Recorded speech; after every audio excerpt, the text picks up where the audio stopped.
lot of great things happening. We've been really busy doing a lot of new classes, getting those classes on our on-demand website. So definitely, if you want some on-demand training, go out there and check that stuff out.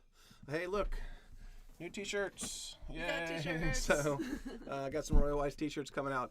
You might ask, how can I get a t-shirt? How can I have a Royal Wise t-shirt? Well, if you subscribe to our learning portal and you take classes with us, we have a Wisdom Quest game in there, and as you do things, you get points, and as you build up points, you go up levels, and as you go up levels, you get swag, you get t-shirts and webcam covers and all sorts of stuff.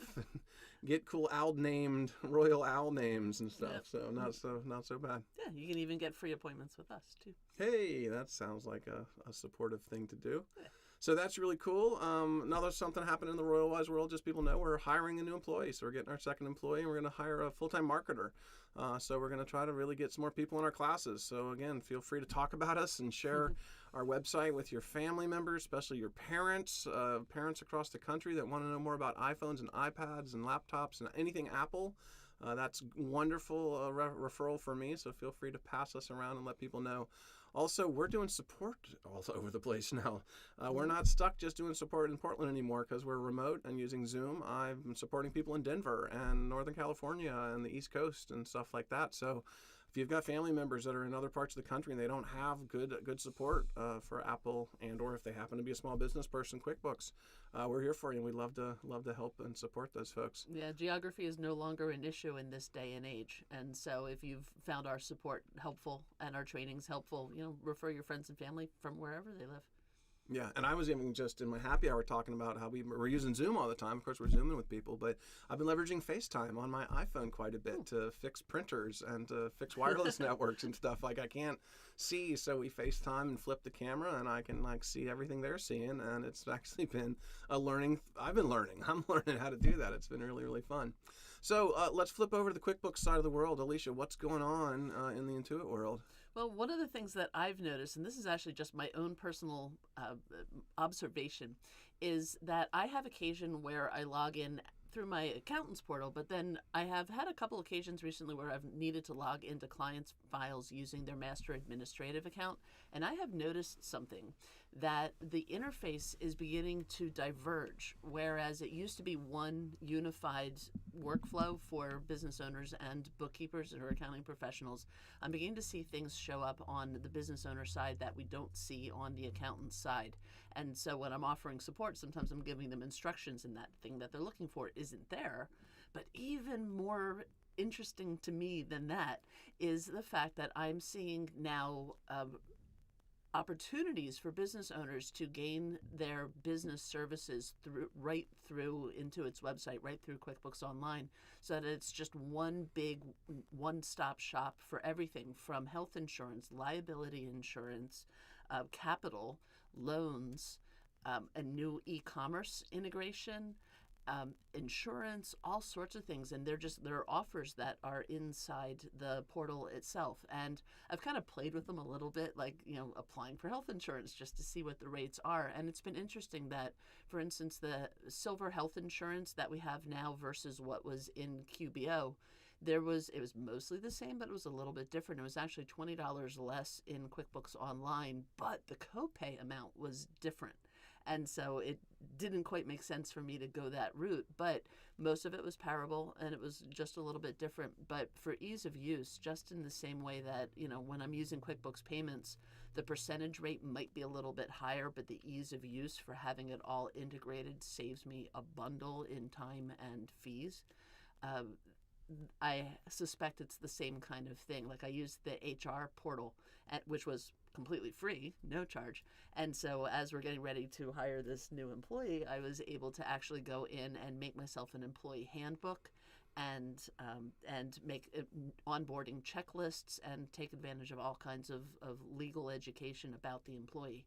And so there's a lot happening behind the scenes on the client side of QuickBooks Online that's not available to us as pro advisors.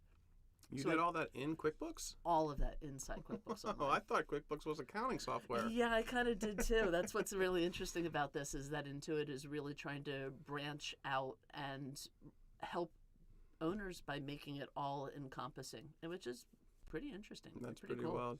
You know, I have some of the same stuff I'm dealing with in the app world. Of course, you know, the new operating system, Big Sur, came out. And it was a little buggy, so they called it Bug Sur. I love telling that joke. That's so much fun. But the biggest changes in Big Sur are cosmetic, and things aren't in the same places, and the menus look a little bit different. And so even today we're in Apple Mail going, you know, well, that doesn't quite behave the same as it did in Catalina. So we're finding like little tiny subtleties of changing processes, having to do it in a different order, take a different step because of that change. With that in mind, for Big Sur, 11.2 just came out, so they've got a new update from 11.1 to 11.2. Personal story, I was trying to get my AirPod Pros connected to my new, by the way, everybody's super excited, my new M1 MacBook Pro. Jealous. And my 12 Pro. I got my iPhone 12 Pro, so all the new toys came, so we're super excited to have the new toys, but my AirPod Pros would not connect to my MacBook Pro M1, and they just wouldn't, and I tried, and then I finally, of course, Googled it, why aren't my AirPod Pros connecting to my M1, and it just said, install 11.2. They fixed the Bluetooth bug in Big Sur. It never was going to work, and I was banging my head against the wall, and upgrading to 11.2 fixed it, and they work perfectly now. It was just like night and day. Which adds a new first step anytime you're troubleshooting your computer. Step 1, restart. Step 2, look for updates. Yeah, up to software updates. And I just noticed on my phone that iOS 14.4 just came out too. So that's a new version of 14.4 as they're chasing out the bugs in the iOS operating system too. Mm-hmm. So that's kind of cool. Right on. You got anything else? No, I'm good. So not a lot of news, not a lot of stuff going on, especially, you know, Apple is just kind of slow and steady. What I want to mention is, like, we are getting products now. We are seeing laptops and iPhones a little bit more available. We were having a supply chain issue when I talked to you a couple of weeks ago. So that's not so bad. And of course, we're on Facebook Live, so I got to watch what I say, but Mark Zuckerberg and Tim Cook are going at it. These two guys just seem like they're having a little battle. And if you don't know what that, Alicia looks like she doesn't even know what that's about. I don't know what that's about either, but don't get us deleted. No, we'll be fine. Again, I'm just reporting the news. I have no judgment here just yet. But Apple has always been big on privacy.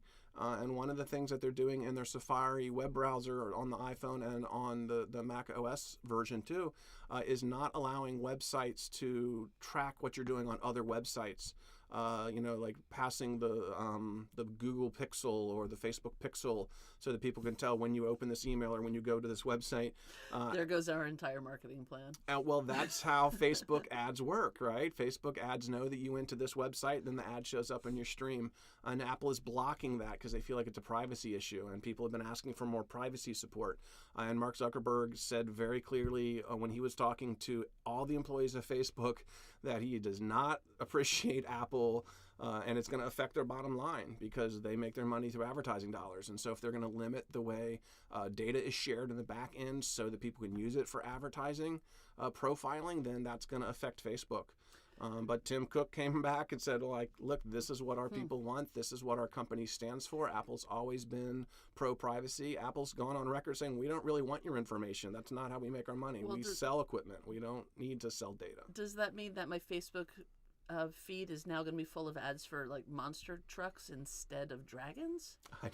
I sure hope not. I kind of like that. I sure hope not. Yeah, Pendleton Whiskey showed up in my feed after we had just talked about it. I was like, wow, that's cool. So we'll see.